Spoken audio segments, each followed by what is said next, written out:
Okay, so picture this. You've poured your heart and soul to restoring a classic car. Countless hours, sweat, maybe a few tears, and definitely a good chunk of change. Mm-hmm. Now imagine coming home and finding out your project has vanished. Poof, gone. Oh, no. Can you guess where it ended up? Well, given we're doing a deep dive into some intriguing source material, I'm guessing it's not a happy ending. Yeah. A chop shop, maybe? You're on the right track, but the details of this story are even wilder than you might imagine. Okay. Our sources tell us about Tom, a 29-year-old guy whose passion project, a 1967 Chevy Impala, was sent to the scrapyard by his girlfriend. Hold on, his girlfriend sent his car to the scrapyard. Yeah. What on earth led to that? Well, like any good drama, it's complicated. Okay. This Impala wasn't just some beater Tom picked up on a whim. He spent over a year and a half painstakingly restoring it. That's a serious commitment. I'm guessing this wasn't just a weekend hobby for him. Not at all. He invested over $11,000 in parts and materials and even bought a house with a big garage specifically for this project. Wow, so this wasn't just some casual project. This was a dream he was building. Yeah. So how does the girlfriend, what was her name? Sarah. Sarah, okay. She was 28. Right. Sarah, how does she fit into all of this? So Sarah moved in with Tom temporarily during the pandemic, and here's where the tension starts. She wanted to park her car in the garage, but Tom understandably needed the space for the Impala and all its parts. Yeah, it makes sense, especially with a project of that scale. Was there really no other parking option? Actually, Tom had a 2-acre property, so there was plenty of space for Sarah to park elsewhere, Oh, but yeah. she insisted on the garage. Sounds like there were some deeper issues at play here, maybe a power struggle or a lack of respect for Tom's passion. What happened next? Well, Tom had to go on a business trip, Uh-oh. and while he was away, Sarah seized the opportunity. She called a tow truck and had the Impala, along with all of Tom's parts and tools, hauled off to the local scrapyard. You're kidding. She scrapped the whole project just like that? Did she at least try to sell it? A restored classic car is worth a lot. What was she thinking? Apparently, she just saw it as a piece of junk. She completely dismissed Tom's passion and all the work he'd put into it. That's unbelievable. It's one thing to have a disagreement about parking, but to completely disregard someone's passion and destroy their hard work, that's a whole other level. So what was Tom's reaction when he got back? Can you imagine the shock? He comes home expecting to continue work on his beloved Impala and finds nothing.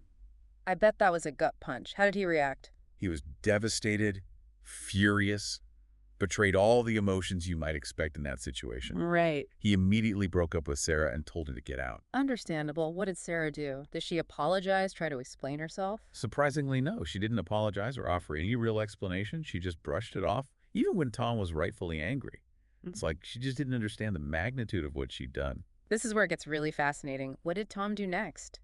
Did he try to get the car back from the scrapyard? He did, but it wasn't easy, and that's where the real story begins. I can't wait to hear what happens next. So Tom's car, his dream project, is sitting in a scrapyard, and his ex-girlfriend is showing zero remorse. Yeah. What did he do? Well, Tom knew this wasn't something he could handle alone.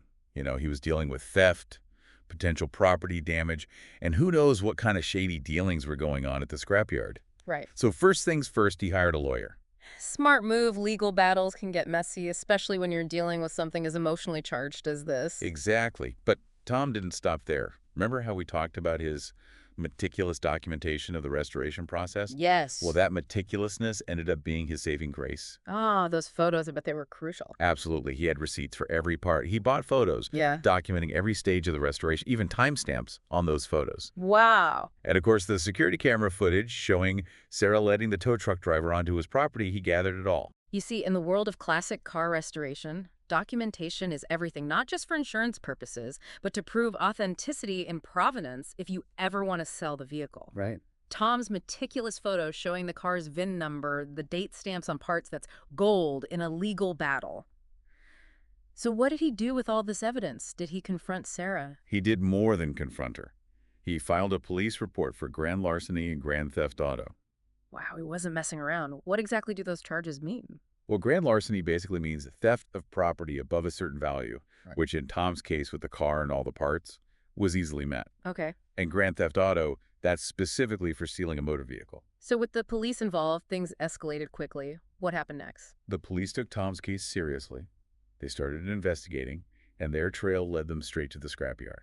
I bet the scrapyard workers weren't too happy to see the police show up. Did they try to deny any involvement? You know, but they made a crucial mistake. When the police arrived, they caught the workers red-handed, literally in the middle of trying to hide Tom's Impala.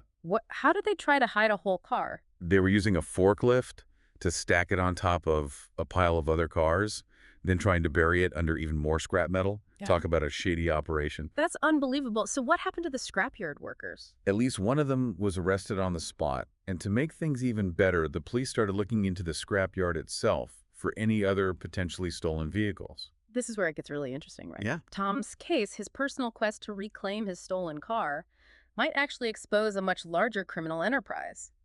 It really shows how individual actions can have unintended consequences. But back to Tom. What happened once the police found his car? Did he get it back right away? Not quite. Remember, the car and all its parts were now evidence in a criminal investigation. Right, of course. So what happened to the Impala? Was it just left to rust in some police impound lot? Actually, the police were incredibly helpful. They allowed Tom to visit the impound lot and use his photos to identify every single part that belonged to him.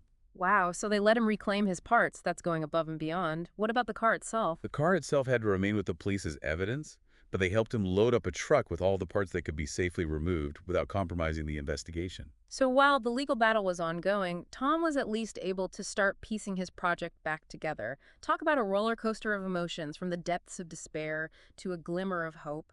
It must have been a huge relief. But what about Sarah? Did she face any consequences for her actions? Well, that's where things get a little murky. Okay, I'm listening. What did the sources say? The information we have doesn't provide any specific updates on the legal proceedings against Sarah. That's a shame. It would be interesting to know if she was held accountable for her role in this whole mess. It raises an important question about accountability. Sarah's actions weren't just a personal slight against Tom. They had legal ramifications. You're absolutely right, and it makes you wonder, even if she wasn't found guilty of a crime, did she ever understand the impact of what she did? The financial loss, the emotional distress, the violation of trust. Now, Sarah's actions might seem extreme, but there's a psychological element at play here. Experts call it reactance theory. When someone feels their freedom is threatened, they lash out. In Sarah's mind, the Impala was taking up her space, encroaching on her territory. Her act of revenge was a way of reclaiming control, even if it was destructive. It's a fascinating psychological angle. It makes you think about the different ways people react to situations they perceive as unfair.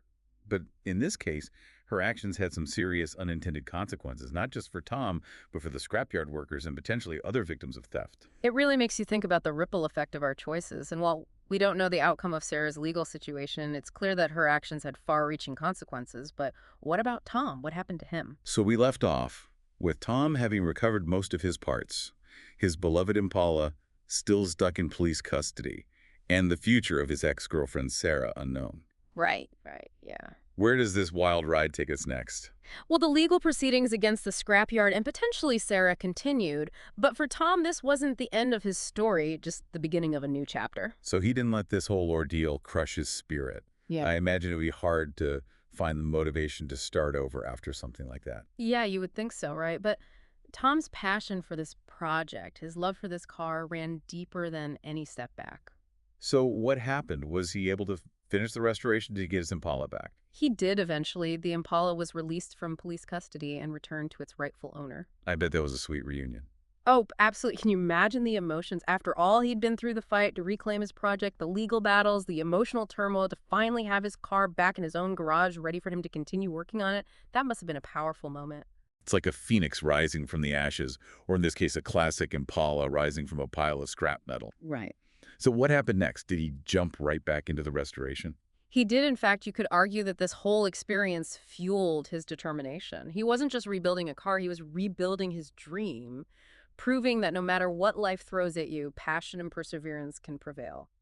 It's an inspiring message, isn't it? That even in the face of betrayal and loss, we can find the strength to rebuild and reclaim what's important to us.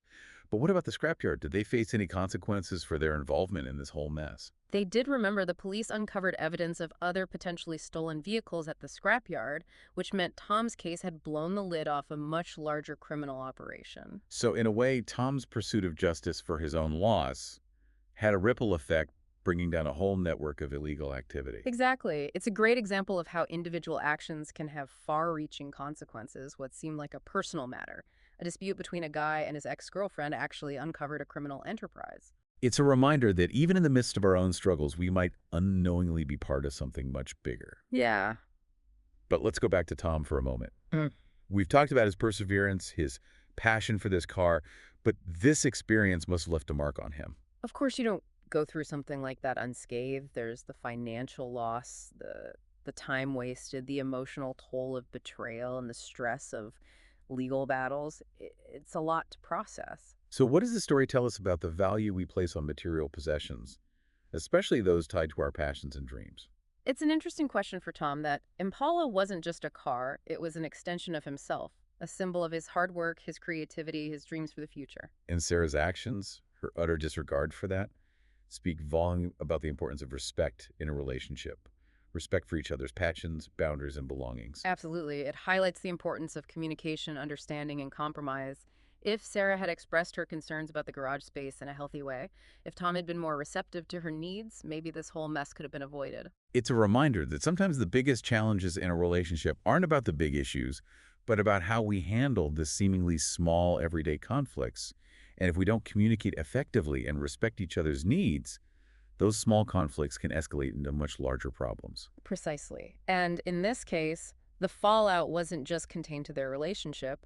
It had far-reaching consequences impacting the scrapyard workers, potentially other victims of theft, and even raising questions about the ethics of the scrap metal industry as a whole. It's like throwing a pebble into a pond. The ripples spread out further than you might expect. Right. But in the end, even though Tom went through a lot, he came out on the other side stronger and more determined than ever. It's a testament to the human spirit's ability to overcome adversity and the power of passion to fuel us through even the toughest challenges. Well, I think we've reached the end of our deep dive into Tom's story. It's been a wild ride, hasn't it? It has a story of passion, betrayal, revenge, and ultimately resilience, and it leaves us with a lot to think about the value we place on material possessions, the importance of communication and respect in relationships, and the ripple effect of our choices, both big and small. So, dear listeners, what are your takeaways from Tom's story? What resonated with you the most? We'd love to hear your thoughts until next time. Keep exploring, keep questioning, and keep diving deep.